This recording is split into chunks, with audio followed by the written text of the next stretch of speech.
வணக்கம் நண்பர்களே, நாம் இப்போ இந்த வீடியோவில் என்ன பார்க்க போகிறோம்னா, சென்னையில் கிளாஸ் பிரிட்ஜ் வரவிருக்கின்றது, அது எங்கே வரவிருக்கின்றது மற்றும் இந்த திட்டத்தை பற்றி நாம் இப்போ இந்த வீடியோவில் டீட்டெயிலாக நம்ம பார்க்கலாங்க.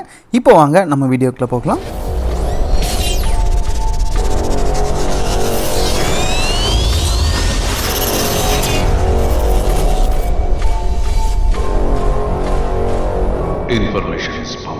இந்த திட்டத்தை யார் செயல்படுத்த போகிறாங்க அப்படின்னு சொல்லி பார்த்தோம்னா, இது நம்ம சென்னை மாநகராட்சி தாங்க இந்த திட்டத்தை செயல்படுத்த போகிறாங்க.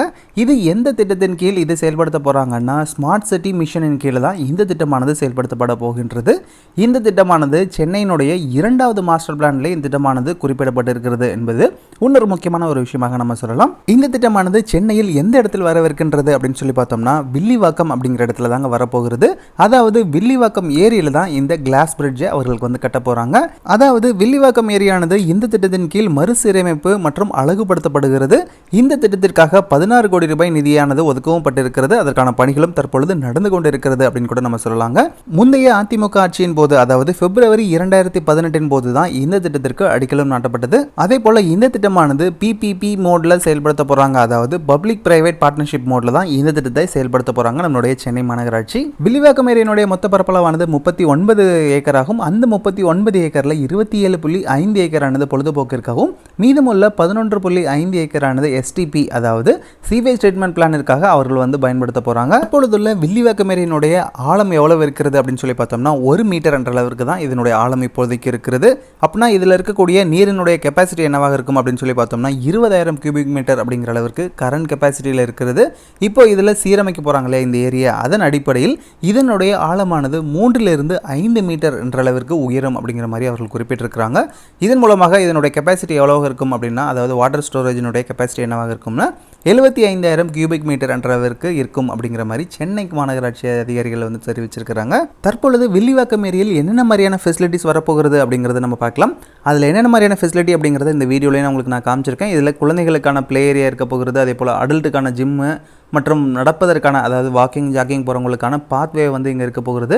அதே போல் ஆவின் மில்க் பூத் இருக்கு இல்லையா, அதுவும் இந்த இடத்துக்குள்ளே அவர்கள் ஓப்பன் பண்ண போகிறாங்க. அதே போல் ஓப்பன் ஏர் தியேட்டர் இருக்க போகிறது, கார்டன் இருக்க போகிறது. அதே போல் இந்த இடத்தில் உணவகங்கள் அமைக்க போகிறாங்க மற்றும் பார்க்கிங், அதாவது ஒரே சமயத்தில் 100 கார்களை நிறுத்துவதற்கு ஏதுவான ஒரு ஃபெசிலிட்டியும் இந்த இடத்துல அவர்கள் வந்து உருவாக்க போகிறாங்க. அதே போல் இந்த திட்டத்தை பற்றிய ஒரு தெளிவான சைட் பிளான் ஆனது இந்த வீடியோவில் உங்களுக்கு நான் காமிச்சிருக்கேன். வேணும்னா கூட இந்த வீடியோவை நீங்கள் பாஸ் பண்ணி கூட அதை நீங்கள் டீட்டெயிலாக நீங்கள் பார்த்துக்கலாம். அதே போல் இன்னொரு முக்கியமான விஷயம் என்ன அப்படின்னு சொல்லி பார்த்தோம்னா, இந்த வீடியோ இருக்கு இல்லையா, அதாவது இந்த கிளாஸ் பிரிட்ஜ் எங்கே வரப்போகிறது இதை பற்றிய ஒரு கம்ப்ளீட்டான A to Z இன்ஃபர்மேஷன் எல்லாமே நம்மளுடைய சேனலில் ஆல்ரெடி ஒரு வீடியோவை நம்ம போட்டிருக்கோம். கிட்டத்தட்ட 1 வருடங்களுக்கு முன்னதாக அந்த வீடியோ நம்ம போட்டிருந்தோம். அதனுடைய லிங்க்கையும் நான் டிஸ்கிரிப்ஷனில் கொடுக்குறேன். ஏன்னா இந்த ப்ராஜெக்டினுடைய பேசிக்கான டீட்டெயில் மட்டும்தான் இந்த வீடியோவில் நம்ம பார்த்துட்டு இருக்கிறோம்.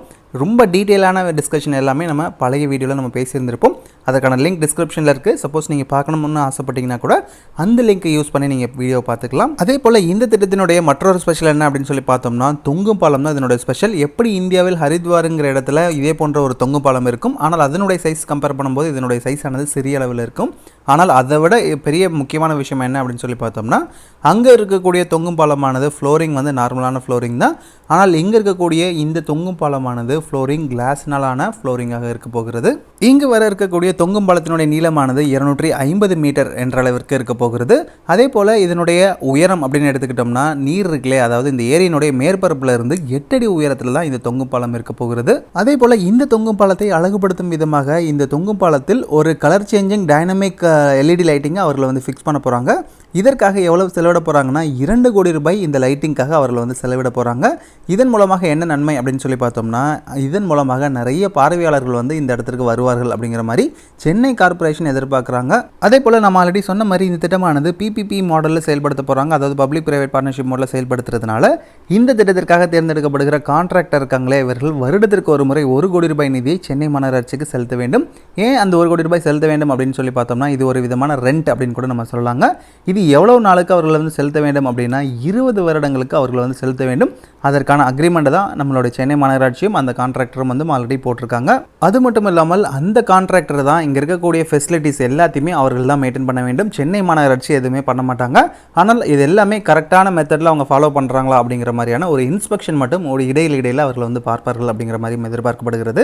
இந்த திட்டமானது எப்போ மக்களுடைய பயன்பாட்டுக்கு வருகின்றதோ அப்போ இது சென்னையினுடைய மிக முக்கியமான லேண்ட்மார்க் மட்டும் இல்லாமல் இது மிக முக்கியமான டூரிஸ்ட் ஸ்பாட்டாகவும் மாறும் அப்படிங்கிறதுல எந்த விதமான மாற்று கருத்துமே கிடையாது. இதனுடைய மிக முக்கியமான ஹைலைட் என்ன அப்படின்னு சொல்லி பார்த்தோம்னா இங்கே இருக்கக்கூடிய தொங்கும் பாலம் தான். அதுவும் இந்த பாலமானது தண்ணீருக்கு மேலே கிளாஸ்னால் அமைக்கப்பட்டதுனால நமக்கு தண்ணீர் மேலேயே நடக்கிற மாதிரியான ஒரு ஃபீலிங் கிடைக்கும் அப்படிங்கிறதுல எந்த விதமான மாற்று கருத்துமே கிடையாதுங்க.